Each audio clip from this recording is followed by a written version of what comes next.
Diddy, to me, is the fall guy. We're still seeing a major effort to protect the big names, just like with Jeffrey Epstein. We have the count here of not guilty on racketeering. Is 50 Cent about to pay the ultimate price for exposing Diddy's darkest secrets? Just hours after Sean Combs walked out of court with a shocking verdict, something terrifying showed up on Curtis Jackson's phone.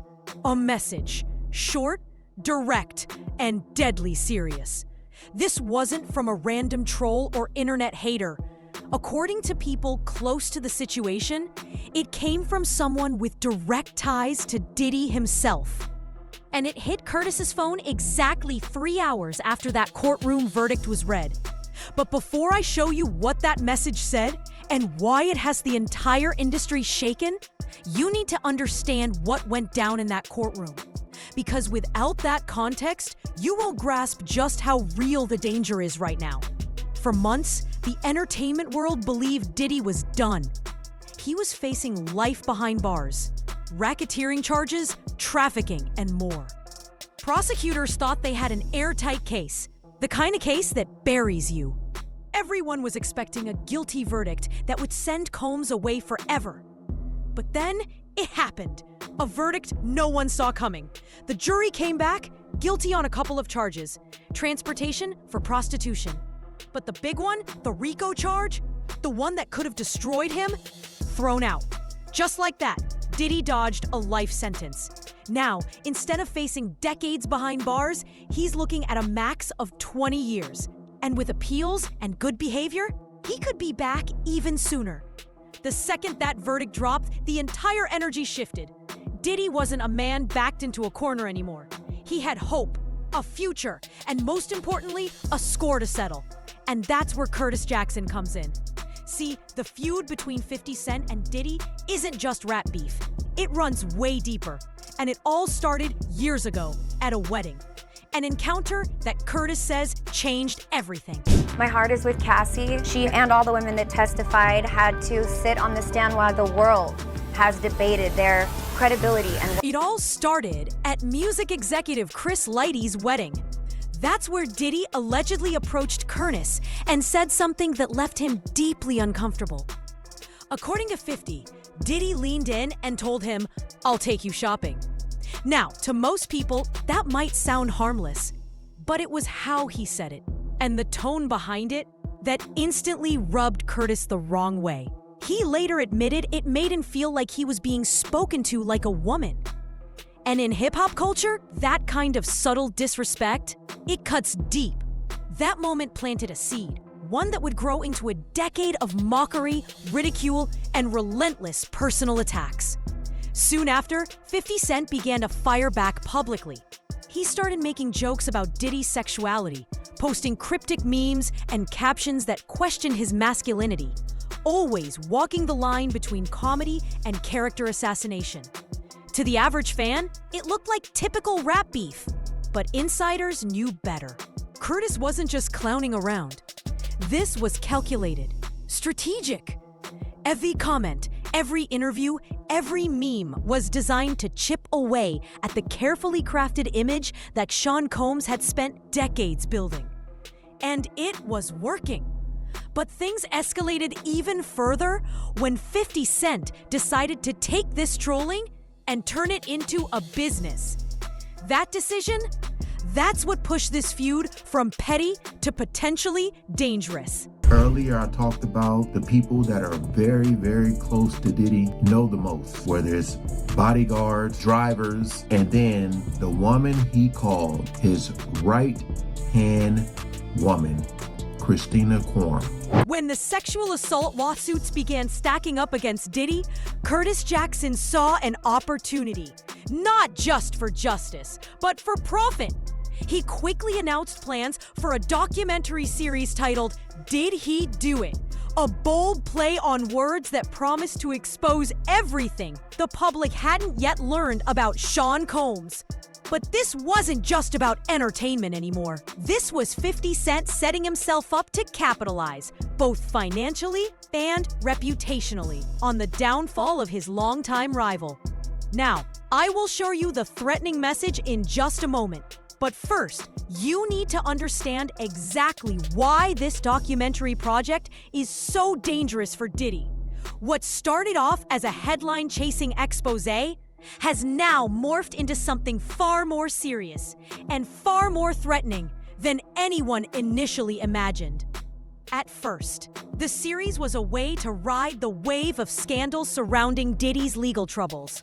But as 50 Cent's team began digging deeper, they uncovered something far more disturbing. Details that reached well beyond the courtroom drama. The evidence shared during the trial hinted at a much broader criminal operation. Allegations of blackmail, coercion, a well-connected network shielding serious crimes from exposure. What makes Curtis's documentary particularly dangerous isn't just the content. It's the timing and the depth. While the court focused on specific charges and incidents, 50 was chasing the bigger story. He started asking the questions prosecutors didn't or couldn't. Who else was involved? How was this allowed to go on for so long? What happened to the evidence and the witnesses that seemed to disappear without a trace? The deeper Curtis went, the more it became clear. The Diddy scandal was just one chapter in a much larger book. His investigation revealed connections to other high-profile cases, recurring patterns of abuse and cover-up, and a web of enablers that stretched across the entertainment world. Suddenly, the documentary wasn't just about Diddy. It was about systemic corruption, a long-running culture of silence and protection at the highest levels of the industry. And that's when the threats started. One of the strangest pieces in this puzzle? The disappearance of Christina Carrorum, a longtime associate of Diddy, and someone insiders described as his right-hand woman. Like he said something to me one time, a long time ago. At Chris Lighty's wedding, he told me he'd take me shopping. Certain things didn't let it go by because it's Puff. He wasn't like in the closet, he was like in the hallway. Several witnesses highlighted her involvement in various shady dealings, and her name appeared multiple times throughout the court records. In the beginning, prosecutors painted her as a vital co-conspirator, someone who could potentially deliver crucial testimony about the criminal operation. But when the trial actually began, Christina was nowhere to be seen. The same prosecutors who once called her a key figure suddenly stopped bringing her up. No one could explain her absence. No one knew why she was never called to the stand. And that silence, it's exactly the kind of story 50 Cent wants to investigate in his upcoming documentary. The kind that unsettles people in high places. The courtroom proceedings unveiled the massive scale of Diddy's alleged network. But more importantly, they exposed just how many crucial questions were left hanging in the air. Testimonies pointed to a tangled system of employees, allies, and facilitators who had been enabling criminal behavior for years. Allegations included bribery, threats to witnesses, and manipulated evidence. But perhaps the most disturbing details never even made it into the trial. According to insiders close to the case, there were links to other big names, individuals who somehow avoided public exposure or legal scrutiny. Whispers of a wider network emerged, one designed to shield certain figures while letting others take the fall. These are the stories 50 Cent is determined to bring to light. And if exposed, they could shake the industry to its core. Now, I still have to show you the threatening message that's made people fear for 50 Cent's safety. But before we get to that, you need to understand this is no longer about petty feuds or online drama. It's about justice, accountability, and whether those with money and power will continue to walk away untouched. Even before the final verdict came down, those close to Curtis Jackson were urging him to stay alert. His adversaries weren't just street-level thugs or bitter ex-business partners.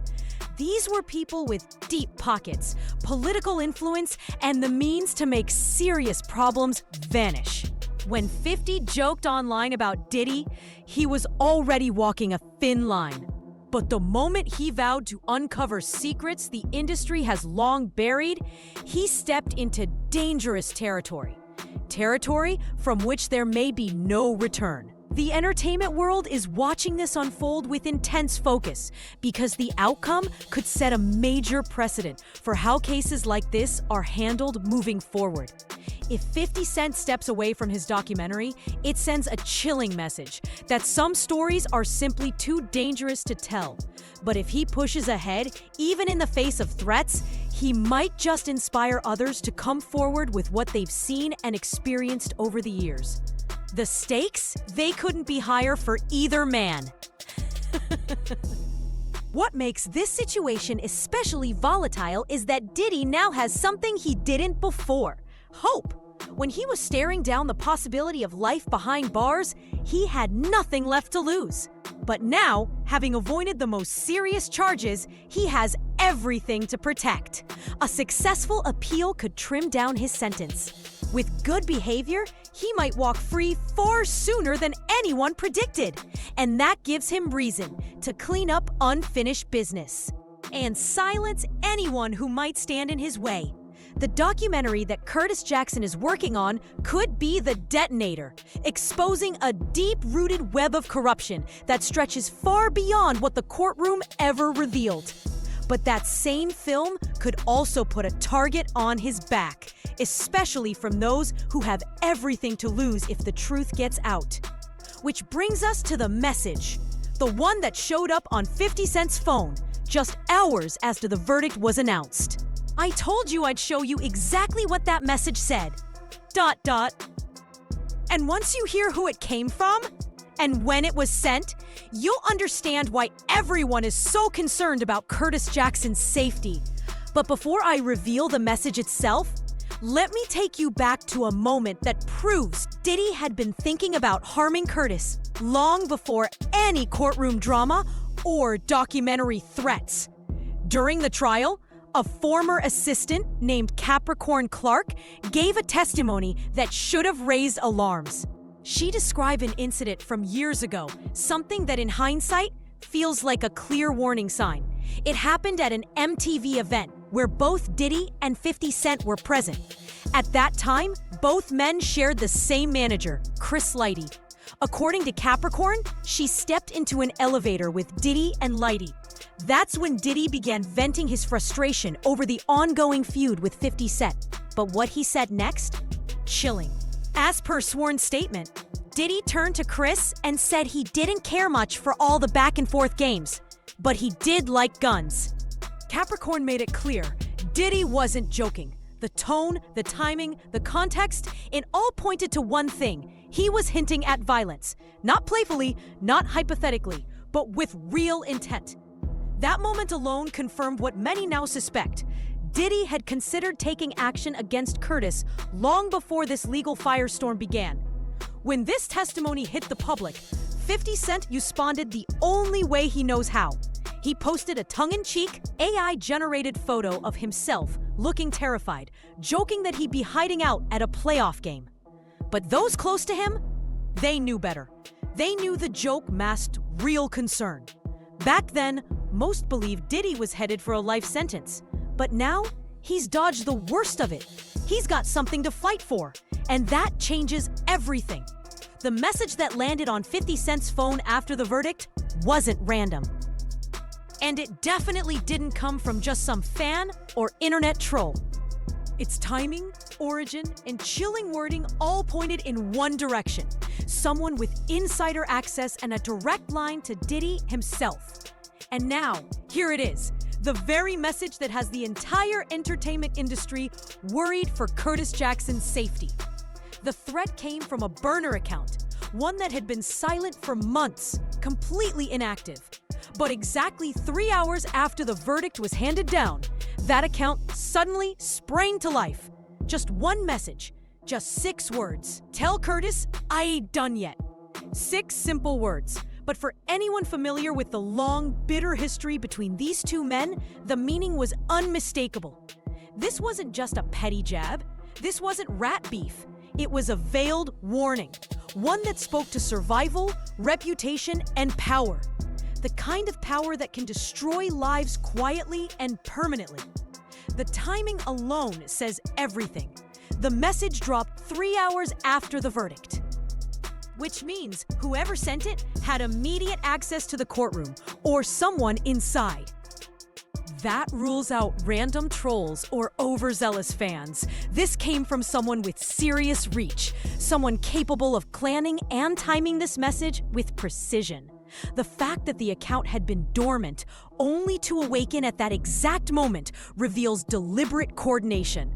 Someone was waiting, watching, ready, and they wanted Curtis to know. Legal trouble isn't going to stop Diddy from settling unfinished business. What makes the message even more unsettling is what it represents. "Tell Curtis I ain't done yet" isn't just a warning, it's a promise. A signal that even after all the legal chaos, even after the guilty verdicts, Diddy still has both the will and the means to strike back. And now, with a potential sentence reduction and the possibility of early release, he's got every reason to protect what's left by any means necessary. This isn't just a feud anymore. The battle between 50 Cent and Diddy has become a symbol of accountability, justice, and whether the elite can continue to silence the truth without consequence. Curtis's upcoming documentary has the potential to expose a deeper, darker network of corruption, one the courts barely touched. But by pursuing it, he's also putting himself in the crosshairs of people who will do anything to protect their secrets. This threat marks a turning point. 50 Cent now stands at a crossroads. He can back off, let the story fade, and protect himself, or he can double down and risk everything to bring the truth to light. And based on everything we've seen, his posts, his statements, his energy, he's made his choice. Curtis isn't backing down. He's not afraid of Diddy or anyone else trying to scare him into silence. He's promised to finish the documentary no matter the cost. What makes this threat especially chilling is how familiar it feels. It's the same playbook used against whistleblowers, truth-tellers, and journalists in high-stakes scandals. No open threats, just quiet, calculated intimidation, strategic timing, untraceable sources, and a question designed to linger in the mind. Is it worth the risk? For 50 Cent, the answer is yes. The message came from an untraceable source. It was sent at the perfect moment, strategically timed to make Curtis Jackson pause and question whether continuing his documentary was worth the danger. That wasn't an accident. That was a message designed to rattle him. And now it's clear. The war between 50 Cent and Diddy has entered its most dangerous phase. What began as back-and-forth jabs and social media jokes has escalated into something far more serious, something with real-world consequences. Diddy may still be facing serious prison time, but he's clinging to hope for a reduced sentence or even an early re. We're watching the rise of one of the most intense and dangerous feuds the entertainment industry has ever seen. This isn't just about two celebrities anymore. This is about power, corruption, and who dares to speak out against it. If Curtis delivers on his promise, this documentary could shake the very foundation of the industry. But that can only happen if enough people are paying attention. So if you're not already subscribed, now's the time. Turn on notifications, because this story is far from over. The documentary is still in production. And after that threatening message, it's clear. The stakes are only getting higher from here. Let us know what you think. Should 50 Cent move forward, despite the danger? Or is he walking into something too big, too risky, even for him? Drop your thoughts in the comments. And if this breakdown helped you see the bigger picture, hit that like button and share this with someone who needs to know what's really happening behind the scenes.